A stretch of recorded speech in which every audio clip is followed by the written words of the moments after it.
So, gentlemen, welcome back for the second session for today, training number 2 for Certificate in Occupational Safety and Health कोश। अभी हम जो topic discuss कर रहे हैं दैट इज रिस्क। हम बात कर रहे हैं हैजर्ड से। अगला जो स्टेप है कि जब हैजर्ड रिस्क में कन्वर्ट होता है तो उसके लिए किन दो कंडीशंस का होना जरूरी है। उसके लिए एक तो लाइक्लीहुड आपको चाहिए और दूसरा सिविरिटी चाहिए। अगर ये दो दो चीज़ों का कॉम्बिनेशन होगा तो वो हैजर्ड रिस्क में कन्वर्ट होगा। और ये जो हैजर्ड होता है इसको हम क्वांटिफाई नहीं कर सकते, मतलब उसको आप रेटिंग नहीं दे सकते किसी हैजर्ड को कि हैजर्ड जो है वो 10 है या 20 है या 50 है या 40 है। लेकिन रिस्क को आप रेटिंग दे सकते हैं, उसको एक मैथमेटिकल तरीके से कैलकुलेट कर सकते हैं। उससे हमें अंदाजा होता है कि फिर हमने जब उसका कंट्रोल मेजर बनाना है उस रिस्क का, तो उस वो जो कैलकुलेशन हम करते हैं वो हमें बड़ी हेल्पफुल होती है। अगर हम वो कैलकुलेशन ना करें यानी उसको क्वांटिफाई ना करें तो फिर हम उसके कंट्रोल मेजर्स प्रॉपर नहीं बना सकते, ठीक है ना। तो इसमें बहुत सारी चीज़ें होती हैं जब आप हैजर्ड आइडेंटिफिकेशन करते हैं एंड देन जब आप उसकी रिस्क कैलकुलेशन करते हैं। तो उसमें बाज़ का परसेप्शंस का भी डिफरेंस होता है। मसलन हो सकता है आप तीन चार लोगों की एक टीम है, आप कोई रिस्क असेसमेंट कर रहे हैं, किसी हैजर्ड को आपने आइडेंटिफाई किया, उसके अंदर रिस्क मौजूद है। आप जब उसकी लाइक्लीहुड और सिविरिटी को कैलकुलेट कर रहे हैं तो आपका और आपके साथी का डिफरेंस ऑफ ओपिनियन हो जाए। जैसे अभी उमर ने मैसेज किया था कि वो जो बड़ा शिप है जिसके अंदर 100 लोग हैं, वो मतलब उनकी जो कॉन्सिक्वेंसेस हैं वो कम होंगे, जबकि बोर्ड के अंदर जो लोग हैं उनके कॉन्सिक्वेंसेस ज़्यादा होंगे, यानी उनकी सिविरिटी ज़्यादा होगी। लाइक्लीहुड तो हमने डिटरमिन कर लेना कि लाइक्लीहुड जो है वो बोट की ज़्यादा है डूबने की, ड्राउनिंग की। लेकिन अब हम अगली चीज़ कैलकुलेट कर रहे हैं सिविरिटी। तो उसमें मेरा जो पॉइंट ऑफ व्यू है वो, या एक्चुअल जो पॉइंट पॉइंट है उसमें ये है कि severity depends upon the number of the injured people. अगर तीन लोग डूबेंगे तो वो तीन लोग की इंजरी होगी ना, उनकी फर्टेलिटी होगी। लेकिन अगर जहाज डूबेगा तो उसमें हो सकता है 100 के 100 लोग डूब जाएं, तो उसका जो डेविस्टेशन लेवल है वो बोट से ज्यादा है। तो उस सूरत में बोट की जो मतलब सिविरिटी है वो ज्यादा है। ठीक है जी। जी बिल्कुल, थैंक यू। तो इस तरह मतलब है कि आप देखें कि जो हमने बोर्ड का जब रिस्क कैलकुलेट किया तो उसमें हमने देखा कि उसकी लाइक्लीहुड तो ज्यादा है, हाई है, लेकिन उसकी सिविरिटी लो है, ठीक है ना। लेकिन जब हमने शिप की ड्राउनिंग की कैलकुलेशन की, उसके रिस्क की ड्राउनिंग की, तो उसमें हमें पता चला कि उसकी लाइक्लीहुड तो कम है, लाइक्लीहुड लो पे है, लेकिन उसकी जो सिविरिटी है वो हाई पे है। क्योंकि तीन लोगों की फर्टेलिटी जो है वो 100 लोगों की फर्टेलिटी से कम है। तीन लोग की तादाद कम है, तीन लोग जख्मी होंगे तो वो तीन इंजरीज होंगी। अगर 100 लोग जख्मी होंगे तो वो 100 इंजरीज होंगी। देखिए, ये हम जजमेंट करते हैं ना, हम इसी चीज से अंदाजा लगाते हैं, कैलकुलेट करते हैं रिस्क को। क्योंकि अभी तक वो हेजेडियस इवेंट हुआ तो नहीं है ना, हम इंतजार तो नहीं करेंगे कि कोई हादसा हो। क्योंकि जब हादसा हो जाता है ना तो उस में हादसे की रिस्क असेसमेंट नहीं कभी भी होती। रिस्क असेसमेंट हमेशा प्रोएक्टिव होती है, पहले की जाती है। जब हादसा हो जाता है तो फिर उसकी इन्वेस्टिगेशन की जाती है, ठीक है ना। तो इसलिए आप जजमेंट के ऊपर, अपनी प्रैक्टिस के ऊपर ये चीज़ें डिटरमिन करते हैं। लेकिन जाहिर है जब आपको प्रैक्टिस होती है इन चीज़ों की तो फिर आप क्लोज टू रियलिटी के करीब चले जाते हैं। मतलब फिर आपकी जो आइडेंटिफिकेशन होती है वो काफ़ी रियलिस्टिक होती है। मतलब आपने देखा कि वहां पे आग जल रही है कहीं पे, ठीक है ना। आप एक नॉर्मल बंदा उसको देखेगा तो उसके लिए नॉर्मल चीज है यार आग जल रही है। लेकिन जब एक हेल्थ एंड सेफ्टी वाला प्रोफेशनल उसको देखेगा तो वो सबसे ये पहले देखेगा कि यार ये जो आग है ये एक हैजर्ड है, ठीक है। इसके अंदर रिस्क हो सकता है, इससे नुकसान हो सकता है। तो आप उस एंगल से उसको फिर देखेंगे कि ये जो आग जल रही है ये किस मकसद के लिए जल रही है। क्या कोई ऐसी लाइक्लीहुड है कि इसके करीब कोई ऐसा मटेरियल है जो फ्यूल बन के इस आग से मतलब है फैला दे इस आग को। इस एंगल से आप देखेंगे, फिर ये देखेंगे कि उस विसिनिटी में जहाँ पे जिस एरिया में ये आग जल रही है कोई और शख्स तो मौजूद नहीं है, कोई वर्कर तो मौजूद नहीं है जो अगर खुदा ना खास्ता वो फैल जाए आग, तो वो उसकी इंजरी हो जाए, उसकी हेल्थ को मसला हो जाए। तो आप इस एंगल से उसको देखेंगे, यानी उसके रिस्क को आप कैलकुलेट करेंगे। अगर तो वो उसके अंदर रिस्क जीरो लेवल का, अमूमन जीरो तो नहीं होता, एक रेजिड्यूल रिस्क तो तकरीबन हर चीज के अंदर मौजूद होता है। लेकिन ये है कि आप अगर लो रिस्क है, एक्सेप्टेबल रिस्क है, मतलब एक आग जल रही है, वो किसी ने जलाई हुई है, मतलब वो वहां पे वो सर्दियों में लोग जला लेते हैं उस मकसद के लिए, तो वो मतलब हैजर्ड तो है बट रिस्क नहीं है। लेकिन अगर वो रिस्क है, अगर उसके अंदर लाइकलीहुड है हैजर्डियस इवेंट को काज करने की, अगर उसके अंदर सिविरिटी मौजूद है, या दोनों में से कोई एक चीज मौजूद है, जब आप इसको मल्टीप्लाई करेंगे इन दो प्रोडक्ट्स को, तो फिर वो रिस्क में कन्वर्ट होगी। और फिर रिस्क अगर वो बन गया, फिर आप उसको वैल्यूएट करेंगे, देखेंगे कि क्या ये लो लेवल का रिस्क है, या मीडियम लेवल का है, या हाई लेवल का है। अगर तो मीडियम लेवल का रिस्क है, तो फिर आपको विदाउट वेस्टिंग एनी टाइम उसको ब्रिंग डाउन करना है, जीरो उसके ऊपर लेके आना है, यानी मिनिमम रिस्क के ऊपर लेके आना है। अगर हाई लेवल का रिस्क है, तो फिर उस सूरत में हमारी हेल्थ एंड सेफ्टी मैनेजमेंट कहती है कि आप स्टॉप वर्क करें और उसको रिस्क को पहले कंट्रोल करें, लोगों को वहां से हटा दें, काम को रुकवा दें। सबसे पहले उस रिस्क को आप या मीडियम पे लेके आए या लो लेवल पे लेके आए। मुख्तलिफ कंट्रोल मेजर्स जो हियरार्की ऑफ कंट्रोल्स हम पढ़ते हैं उनको अप्लाई करें, उनमें से देखें कौन सा कंट्रोल मेजर ज़्यादा इफेक्टिव है, उसको वहाँ पे अप्लाई करें और फिर उसको रिस्क के लेवल को डाउन करें, और फिर आप दोबारा काम वहाँ पे शुरू करवा दें। ठीक है ना? तो कैलकुलेशन जो होती है रिस्क बेसिकली, इसके लिए मैथमेटिकल फार्मूला यूज होता है, जिसको लाइकलीहुड मल्टीप्लाई बाय सिविरिटी कहते हैं। ठीक है ना?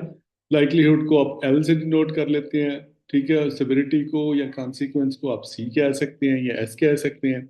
तो इनके दो चीजों के मल्टीप्लिकेशन से, प्रोडक्ट से ओवरऑल रिस्क जो है ना वो आप कैलकुलेट करते हैं। आपको पता भी होगा कि आप रिस्क की कैलकुलेशन के लिए रिस्क मैट्रिक्स यूज करते हैं, जिसमें जो है वर्टिकल और हॉरिजेंटल ब्लॉक्स बने होते हैं, खाने बने होते हैं, और उसको कोई मैथमेटिकल नंबर दिया हुआ होता है। मतलब आप हॉरिजेंटल लाइन पे फॉर एग्जांपल आप ले लेते हैं लाइकलीहुड, और वर्टिकल के ऊपर आप ले लेते हैं ये आपकी कॉन्सिक्वेंसेस।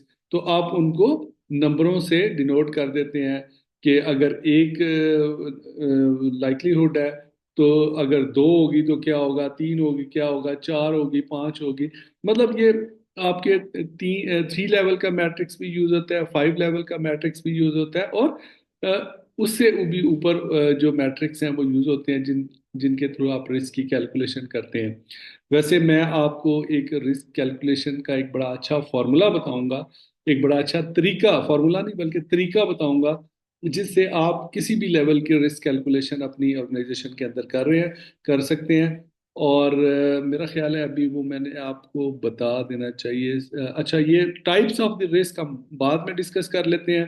पहले मैं आपको ले चलता हूँ कि रिस्क की कैलकुलेशन करने का मेथड, तरीका, ऑनलाइन कैसे आप रिस्क कैलकुलेट करते हैं। उसमें बड़ा ज़बरदस्त तरीका है, वो मैं आपको ब्रीफ कर देता हूँ, ताकि आप जब भी आपको ज़रूरत पड़े आप उसको कर सकें। उसके लिए आपको ये सेफ सर्कल की ग्लोबल वेबसाइट के ऊपर जाना पड़ेगा। मैं आपसे स्क्रीन शेयर करता हूँ, अभी नई स्क्रीन शेयर करता हूँ, ताकि साथ साथ मैं आपको बताता जाऊँ।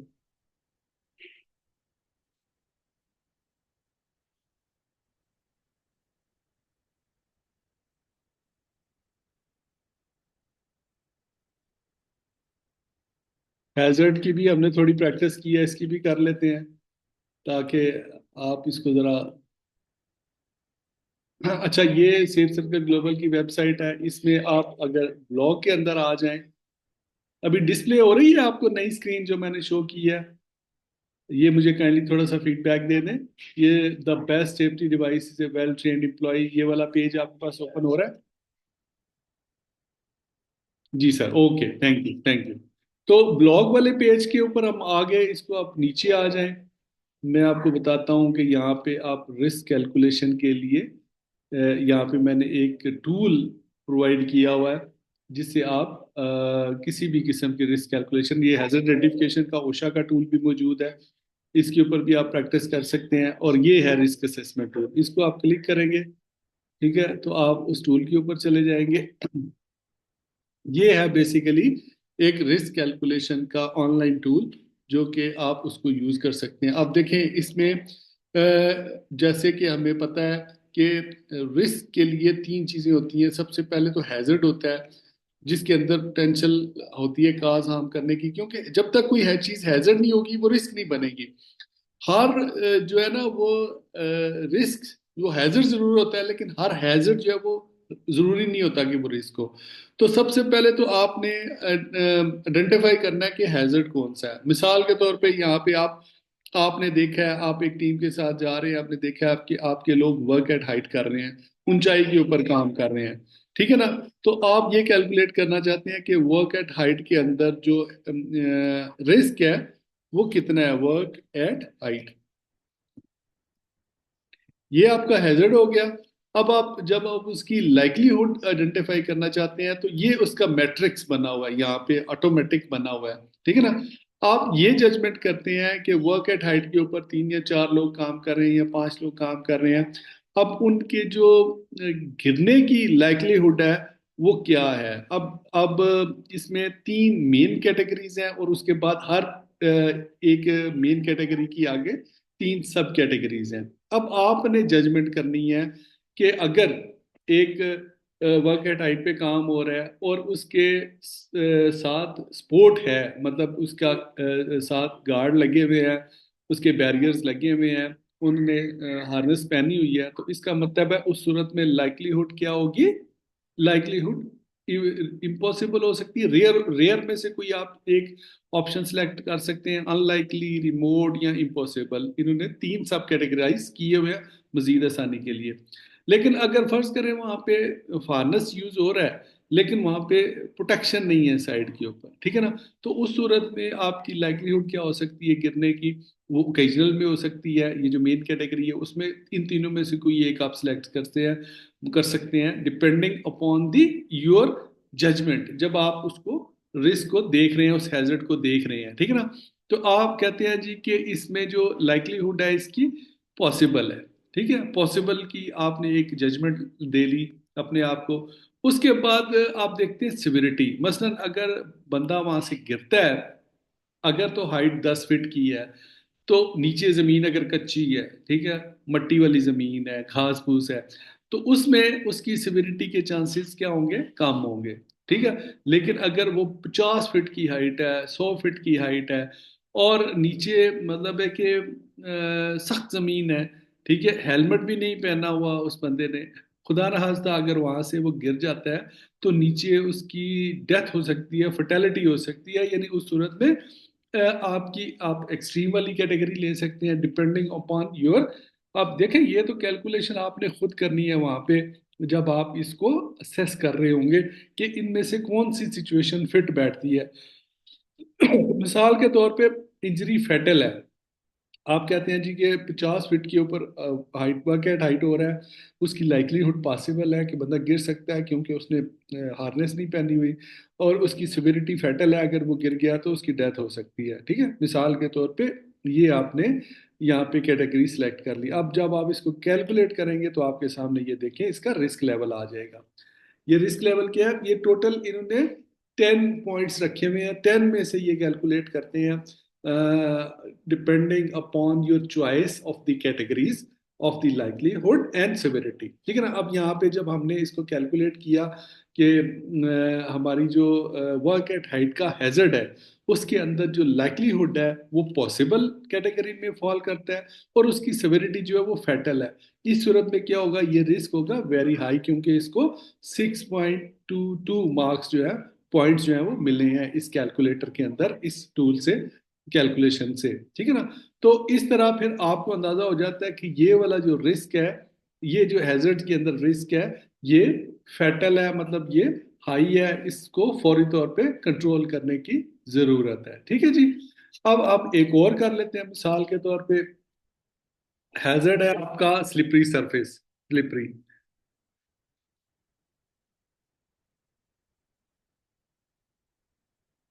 ठीक है जी। ये आपका हैजर्ड है। ठीक है, फिजिकल हैजर्ड है स्लिपरी सरफेस।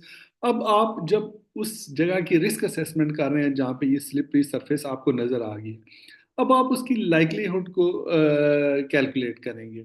अब आप इसमें से ये जो ऑप्शंस हैं आपके पास, उसमें से देखेंगे कि लाइकलीहुड क्या है। ठीक है ना।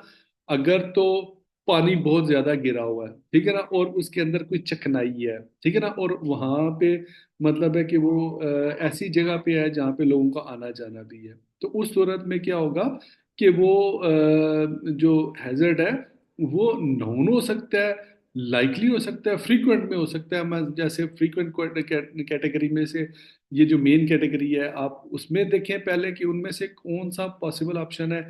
मिसाल के तौर पे लाइकली है, यानी यहाँ पे चूंकि पानी ज्यादा गिरा हुआ है, उसके अंदर कोई इस तरह का केमिकल भी है जो कि ज्यादा स्लिपरी है आपके और आपकी जो नीचे फर्श है वो भी, वो पत्थर की जो स्टोन्स की वो जो होती हैं, मार्बल्स की जो शीट्स हैं वो लगी हुई हैं, उनकी वजह से वो लाइकलीहुड स्लिपरी होने की ज्यादा है, यानी गिरने की लाइकलीहुड ज्यादा हो गई है। लाइकलीहुड लाइकली है यहाँ पे। अब आप देखते हैं सिविरिटी। अब सिविरिटी देखें कि अगर एक बंदा एक सेम सरफेस पे गिरता है, तो आप देखें कि इस सूरत में या तो वो स्लाइट इंजरी होगी या वो मॉडरेट होगी, दोनों में से कोई एक होगा। अब डिपेंडिंग अपॉन दी सरफेस और आपकी जजमेंट आप देखेंगे कि क्या वो माइनर इंजरी है या माइनर इंसिडेंट है या इनसिग्निफिकेंट है। मतलब एक बंदा हल्के से गिरा गिर के उठ के फिर दोबारा चलना शुरू हो गया, कपड़े झाड़े हैं उसने और चल पड़ा है, इनसिग्निफिकेंट। अगर माइनर इंसिडेंट मीन्स कि उसको थोड़ी सी दब लग गई है, वक्ती तौर पे थोड़ा पेन हुआ है, फिर उसकी उठ के चलना शुरू हो गया। अगर माइनर इंजरी का मतलब है कि हल्का सा कहीं कट लग गया, थोड़ा सा ब्लड निकल आया, तो वो मतलब उसको माइनर इंजरी में। इस तरह अगर मॉडरेट लाइकलीहुड है, मिसाल के तौर पे इसमें हम कहते हैं कि जी इंजरी होने का चांस जो है, इंजरी की सिविरिटी जो है वो है यहाँ पे। ठीक है ना, क्योंकि ये सख्त जमीन है, मतलब मार्बल की जमीन है, तो यहाँ पे इंजरी का है, मतलब इंजरी हो सकती है। ठीक है ना। अब हम इसको कैलकुलेट करते हैं जी। जी कैलकुलेट करते हैं। ठीक है।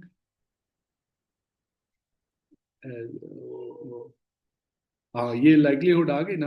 अब ये ये भी उसकी इसकी भी जो है ना कैलकुलेशन उसने सेम की है। ये भी हाई रिस्क है, क्योंकि ये कैलकुलेट करता है आपकी सिलेक्टेड जो लाइक्लीहुड और सेवेरिटी है उसकी बेसिस के ऊपर। तो इसमें भी उसने जो इस रिस्क को जो है हाई लेवल का रिस्क करार दिया है और सेम पॉइंट्स दिए हैं। ये जस्ट आपकी एक प्रैक्टिस के लिए, नॉलेज के लिए आप, मतलब है कि वो जो मैट्रिक्स है, विजुअल जो ग्राफ होता है, वो जो 3 स्केल का मैट्रिक्स होता है या 5 स्केल का मैट्रिक्स होता है, उसको भी यूज कर सकते हैं। अभी चूंकि आपको पता है कि लेटेस्ट बीच में आ गए हैं टूल्स वगैरह, तो इस तरह के ऑनलाइन कैलकुलेटर मिल जाते हैं आपको, जिससे आप इजीली अपना रिस्क को कैलकुलेट कर सकते हैं। तो इसकी अंडरस्टैंडिंग बन गई आपको, मतलब आपको अब हैजर्ड कभी आइडेंटिफाई करना पड़े, उसकी कैटेगरीज के बारे में आपको नॉलेज हो, और उसके बाद फिर आप रिस्क को कैलकुलेट करना पड़े, तो आप कर लेंगे ना। मतलब अगर आप एक चीज को भी सही कैलकुलेट कर लेते हैं, तो इसके मतलब है कि आपके सामने 100 हैजर्ड भी हो, तो उनकी भी आप कैलकुलेशन कर सकते हैं। क्लियर है यहाँ तक? मुझे जरा थोड़ा जी सा। सर। ओके। जी सर, बिल्कुल clear है। चले, जबरदस्त, थैंक यू। इसको हम करते हैं स्टॉप शेयर। अब हम आते हैं वापस अपने टॉपिक के ऊपर, रिस्क कैलकुलेशन के ऊपर जी। रिस्क कैलकुलेशन की प्रैक्टिस हमने कर ली। उम्मीद है ये नई स्क्रीन भी आपके सामने इंशाल्लाह अब डिस्प्ले हो रही है। इसको आगे बढ़ाते हैं हम अपने टॉपिक को।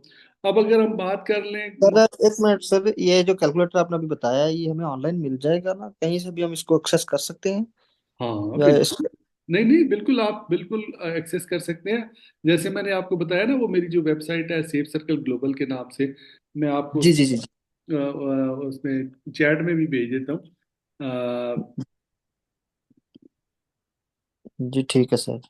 मैं अभी आपको इसका, ये जो वेबसाइट है ना safe circle global dot com, ये बड़ी इफेक्टिव हेल्थ एंड सेफ्टी का एक इंफॉर्मेशन का डेटाबेस है। ये बड़ी मेहनत मैंने इस पे करता हूँ और कर रहा हूँ, वो मैं मतलब specific to health and safety इसके ऊपर मुख्तलिफ मटीरियल्स और जो रेलिवेंट चीज़ें हैं वो इसके ऊपर मैं इकट्ठी करता हूँ, ताकि जो प्रोफेशनल्स हैं उनको बजाय इसके कि वो टाइम वेस्ट करें उनको सर्च करने में अपनी स्पेसिफिक चीज़ एक ही जगह पे जाएं, एक ही प्लेटफॉर्म पे, और वहाँ पे अब इसमें आप ब्लॉग वाले पेज के ऊपर जाएंगे। ब्लॉग में आप नीचे आएंगे तो आपको लिंक मिलेगा रिस्क असेसमेंट टूल का। उसको आप क्लिक करेंगे तो वहां से जाके आप वो कैलकुलेटर एक्सेस कर सकते हैं, और उसमें फिर आप अपनी रिस्क असेसमेंट परफॉर्म कर सकते हैं, मतलब उस रिस्क को कैलकुलेट कर सकते हैं। ठीक है जी। जी thank you sir, thank you sir. Welcome. So अब क्योंकि ये देखें मेन एक हेल्थ एंड सेफ्टी प्रोफेशनल के लिए ये मेन रिस्पॉन्सिबिलिटीज में ये चीज़ आती है। ये रिस्क असेसमेंट तो आपने फॉर लाइफ ही करनी होती है, और जो जो आपका एक्सपीरियंस बढ़ता है आपके लिए रोल बढ़ता है। मतलब शुरू में जब आप एक हेल्थ एंड सेफ्टी इंस्पेक्टर या सुपरवाइजर के रोल में होते हैं तो आप छोटी छोटी रिस्क असेसमेंट्स करते हैं, लेकिन जब आप एलिवेट होते हैं एक मैनेजर के रोल में जाते हैं तो फिर आपको पूरे पूरे प्लांट्स की रिस्क असेसमेंट करनी पड़ती है और आपको वो टास्क दिए जाते हैं। तो अगर आप उसकी बेसिक मेथडोलॉजी को अच्छी तरह समझ लें तो फिर आपके लिए कोई प्रॉब्लम नहीं है। चाहे आप एक स्मॉल सी इंडस्ट्री की रिस्क असेसमेंट करें, किसी एक डिपार्टमेंट की करें, या पूरी एक बहुत बड़े प्लांट की करें, वो आप कर सकते हैं, क्योंकि आपको उसका उसकी टेक्निक का पता चल गया, उसका आपको बेसिक जो कंसेप्ट है वो क्लियर हो गया। तो आप देखें ना, अगर आप एक छोटे से ट्रांसपोर्ट डिपार्टमेंट की रिस्क असेसमेंट कर रहे हैं, उसमें हो सकता है 2 हैजर्ड हो, 3 हैजर्ड हो, लेकिन अगर आपको हैजर्ड का कंसेप्ट क्लियर है तो आप उसको आइडेंटिफाई कर लेंगे। और अगर आपको रिस्क कैलकुलेशन का कंसेप्ट क्लियर है तो क्लियरली आप उनके रिस्क कैलकुलेट कर सकते हैं। लेकिन अगर आप फर्ज करें किसी बड़े प्लांट की मतलब रिस्क असेसमेंट करना चाह रहे हैं, तो चीज तो वही है, वहां पे भी हैजर्ड होंगे। अगर आपको कैटेगरीज सारी पता है तो उन कैटेगरीज के अंदर ही सारे हैजर्ड मौजूद होंगे ना। कोई कहीं इन्वायरमेंटल हैजर्ड होगा, कहीं पे फिर कोई फिजिकल हैजर्ड होगा, कहीं पे कोई केमिकल हैजर्ड होगा, कहीं पे कोई बायोलॉजिकल हैजर्ड हो सकता है। तो अगर आपने ये सारी चीजें पढ़ी हैं, सीखी हैं, तो आप उनको इजीली उसमें से पिक कर सकते हैं। ना सिर्फ उस हैजर्ड को आइडेंटिफाई कर सकते हैं बल्कि उसकी कैटेगराइज भी कर सकते हैं, उसको कैटेगरी का नाम भी दे सकते हैं। एंड देन फिर जब आप उसको कैलकुलेट करेंगे रिस्क को, तो अगर आपको पता है कि इसमें अगर इस हैजर्ड के अंदर रिस्क है तो हमने दो चीजें कैलकुलेट करनी है, इसकी एक लाइक्लीहुड और दूसरी उसकी सिविरिटी या कॉन्सिक्वेंसेस। तो अगर ये दो चीजें आपने कैलकुलेट कर ली तो आपको रिस्क कैलकुलेट हो जाएगा, आपको पता चल जाएगा। जब आप रिस्क को कैलकुलेट कर लेंगे तो आप उसको फिर एनालाइज करेंगे, एवेलुएट करेंगे। आप देखेंगे कि ये रिस्क किस लेवल का है। अगर तो लो लेवल का रिस्क है तो आपको समटाइम्स एक्शन लेने की जरूरत नहीं होती, लेकिन अगर मीडियम लेवल का रिस्क है, ठीक है ना, तो फिर आपको अलर्ट होना चाहिए। फिर आपको उसके लिए कंट्रोल मेजर्स इन प्लेस करने पड़ते हैं डिपेंडिंग अपॉन दी प्रैक्टिस के जो आपने हियरार्की ऑफ द कंट्रोल की प्रैक्टिस पड़ी हुई है, उसके मुताबिक आपको मेजर्स लेने होते हैं। ठीक है ना। तो जब आप रिस्क कंट्रोल कर लेते हैं तो फिर इसका मतलब है कि आप वहाँ पे लोगों की सेफ्टी को, हेल्थ को इंश्योर कर लेते हैं। ठीक है ना। अब अगर वर्कर वहाँ पे काम करेंगे, आपने कंट्रोल मेजर्स ले लिए हैं, तो अब अगर वर्कर आपके वहाँ पे काम करेंगे तो उनकी लाइफ जो है वो सेफ होंगी, उनकी हेल्थ जो है उसमें सेफ्टी होगी। तो उनके मतलब है कि इंसिडेंट होने के चांसेस मिनिमाइज हो जाएंगे। ठीक है।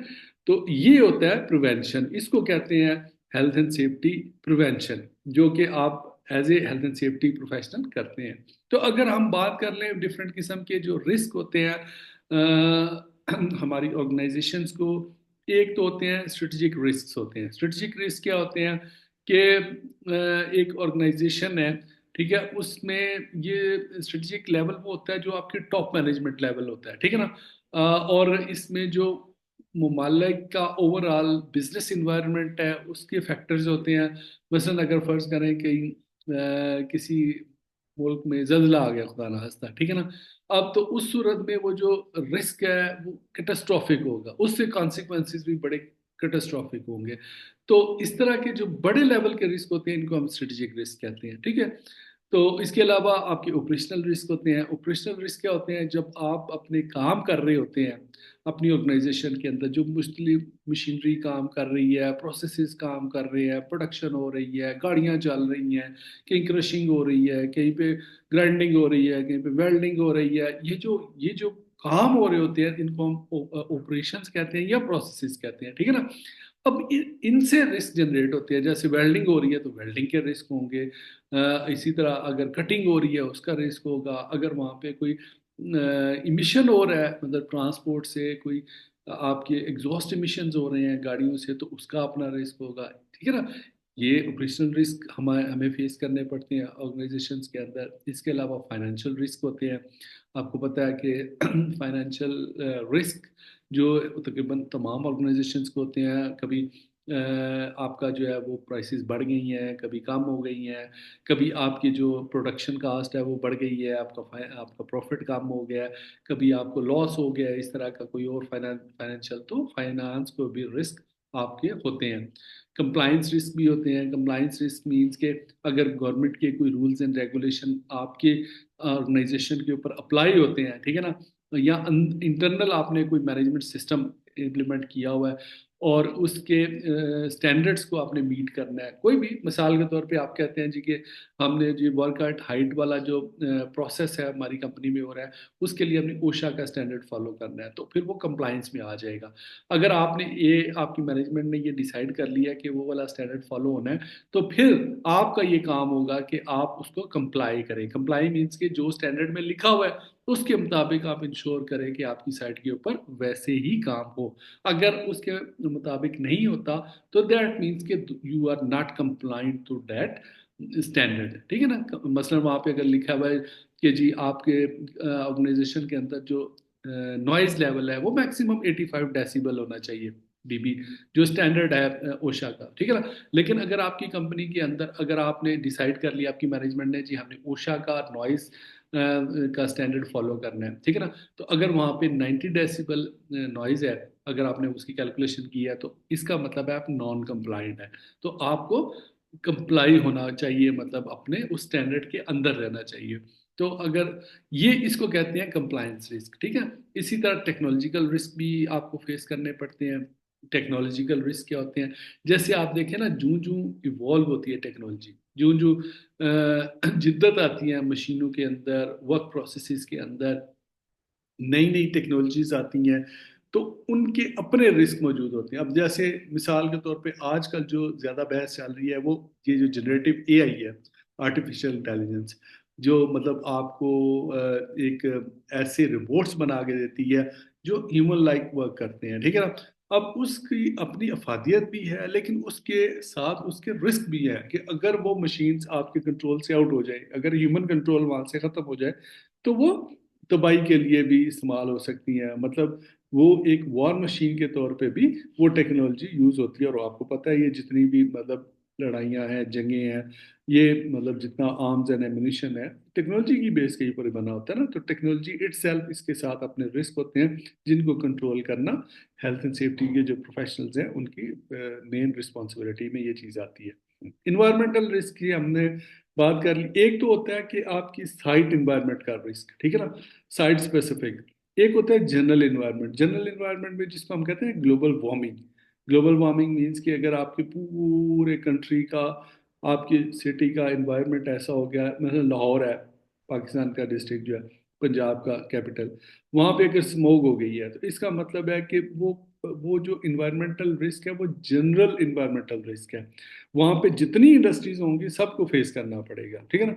लेकिन अगर एक किसी स्पेसिफिक इंडस्ट्री के अंदर कोई धुआं निकला है, कोई सब्सटेंस निकला है, तो वो उस एरिया को इम्पैक्ट कर रहा है, जिस एरिया में वो इंडस्ट्री है, तो हम उसको कहेंगे कि स्पेसिफिक टू जो है वो मतलब है कि दैट इंडस्ट्री रिस्क है, ठीक है ना। लेकिन अगर वो ओवरऑल पूरे डिस्ट्रिक्ट को इम्पैक्ट कर रहा है तो हम इसको कहेंगे क्योंकि आपको पता है अभी हेल्थ एंड सेफ्टी के अलावा इन्वायरमेंट भी एक कंप्लीट फील्ड बन चुकी है। पहले ये जो इन्वायरमेंट है इसको हेल्थ एंड सेफ्टी के अंदर ही कंसिडर किया जाता था। अभी भी जो ऑर्गेनाइजेशनल इन्वायरमेंट है उसको हेल्थ एंड सेफ्टी के अंदर ही कंसिडर किया जाता है, लेकिन जो जनरल इन्वायरमेंट है आपका, उसके लिए अलहदा से फील्ड बने, अलहदा से कैटेगरी है, अलहदा से उसकी ट्रेनिंग कोर्सेज हैं, और अलहदा से सारी उसकी असेसमेंट्स वगैरह होती हैं। उनका अपना स्टैंडर्ड है, जैसे आईएसओ का इन्वायरमेंटल मैनेजमेंट का इट सेल्फ स्टैंडर्ड है, जिस तरह हेल्थ एंड सेफ्टी का स्टैंडर्ड है उनका 45001। ठीक है जी। तो इन्वायरमेंटल रिस्क आपको फेस करने पड़ते हैं। इसके अलावा अगर आप आगे चलें हम तो, अच्छा अब हम हमारा जो है तीसरा टॉपिक है, या दैट इज हैजर्ड आइडेंटिफिकेशन। ठीक है ना।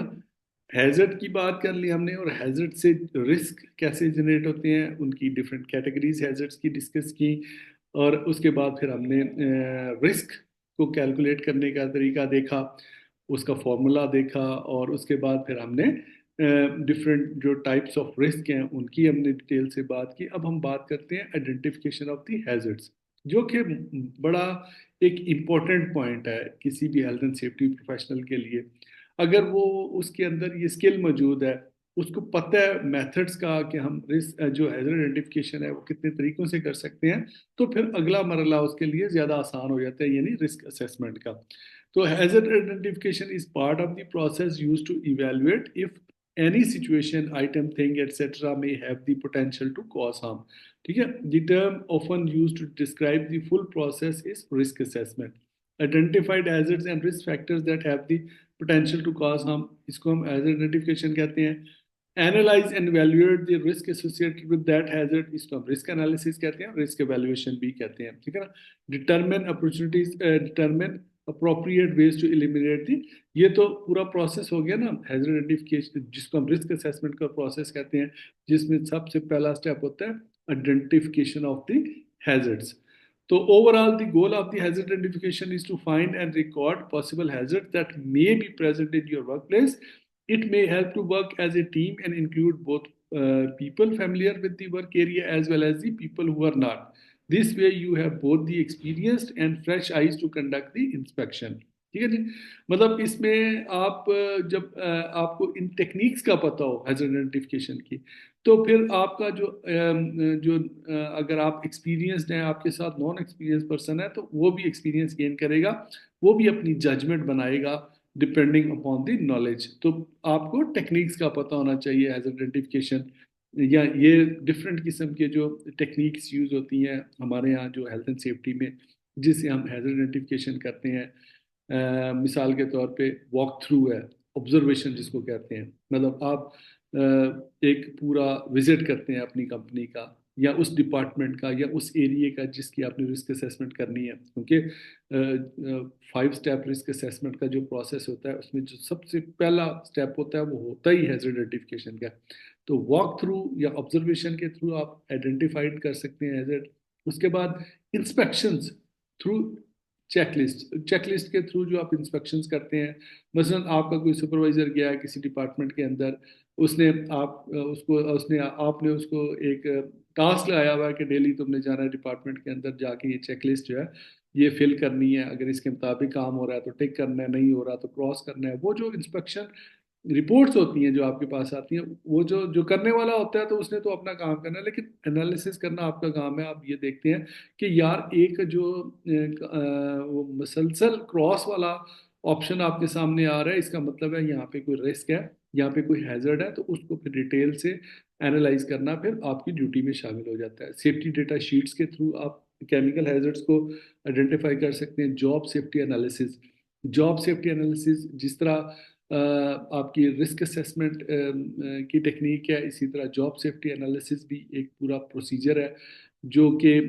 यूएस का मॉडल है, यूनाइटेड स्टेट्स का जॉब सेफ्टी एनालिसिस ये परफॉर्म करके, या जिसको जॉब हैजर्ड एनालिसिस भी कहते हैं, इस एनालिसिस से भी आप हैजर्ड को आइडेंटिफाई कर सकते हैं। इंसिडेंट इन्वेस्टिगेशन की जो रिपोर्ट्स होती हैं, इनके अंदर भी आप हैजर्ड आइडेंटिफिकेशन कर सकते हैं। मसलन पुरानी रिपोर्ट्स हैं, पिछली रिपोर्ट्स है, आप उसको देख के उठा के पढ़ते हैं, उसमें हो सकता है उस रिपोर्ट के अंदर मेंशन हो कि ये वाले यहाँ पे हैजर्ड्स थे, जिनमें से ये हैजर्ड जो है ये रिस्क में कन्वर्ट हुआ है, ये इस तरह एक्सीडेंट हुआ है, और ये उसके कॉन्सिक्वेंसेज हुए हैं। तो वहां से भी आपको हैजर्ड मिल जाते हैं।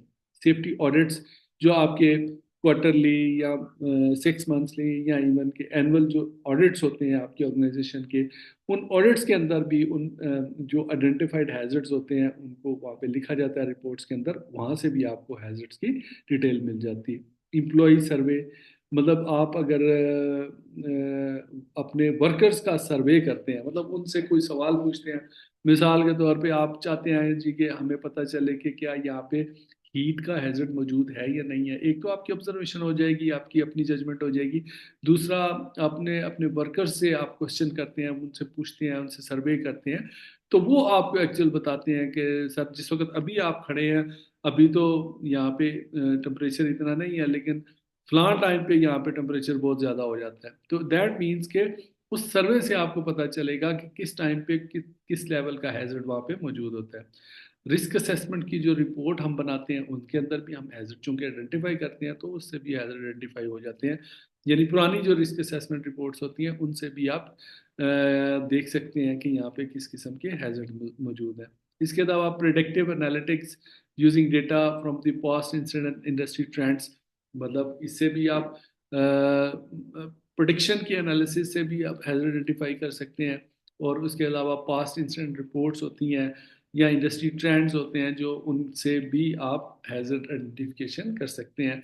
जैसे कि हमने बताया कि जो कैटेगरीज हैं, आप उनमें से जितने भी हैजर्ड आइडेंटिफाई करेंगे वो किसी न किसी मेन कैटेगरी के अंदर फॉल कर रहे होंगे।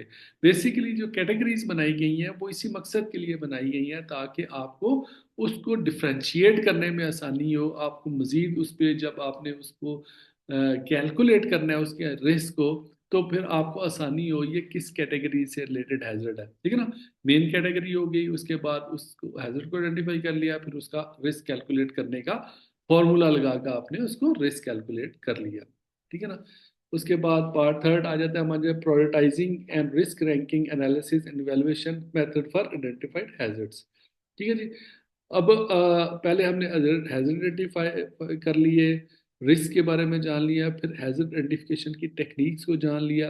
अब जब हैजर्ड आइडेंटिफिकेशन की टेक्निक भी हमें पता चल गई, रिस्क का फार्मूला भी हमें पता चल गया, तो हम रिस्क आप कैलकुलेट करने के काबिल है ना। आप जैसे हमने रिस्क को कैलकुलेट किया, उसके बाद अगला स्टेप होता है उसको इवैल्यूएट करने का। इवैल्यूएट मींस के उसको आपने चेक करना है कि ये जो रिस्क है ये किस लेवल का है, इसको हमें कोई कंट्रोल मेजर यहाँ पे लगाने की जरूरत है या नहीं है, ठीक है।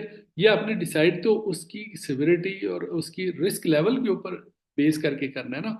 तो इसको कहते हैं कि एनालिसिस आप उस डेटा का जो आपने कैलकुलेट किया है, ठीक है ना। ये मैट्रिक्स है बेसिकली जो आपके सामने मौजूद है, जो मैंने आपको रिस्क कैलकुलेशन के दौरान में भी कहा था कि इस तरह का मैट्रिक्स जो है वो सिंपली यूज होता है। ये 5 स्केल का रिस्क मैट्रिक्स है। इसमें आप देखें वर्टिकल लाइन पे आप लाइक्लीहुड नज़र आ रही है, हॉरिजॉन्टल लाइन पे आपको सिविरिटी नज़र आ रही है, और इसमें 5 ऑप्शंस हैं आपके पास लाइक्लीहुड के। इसी तरह 5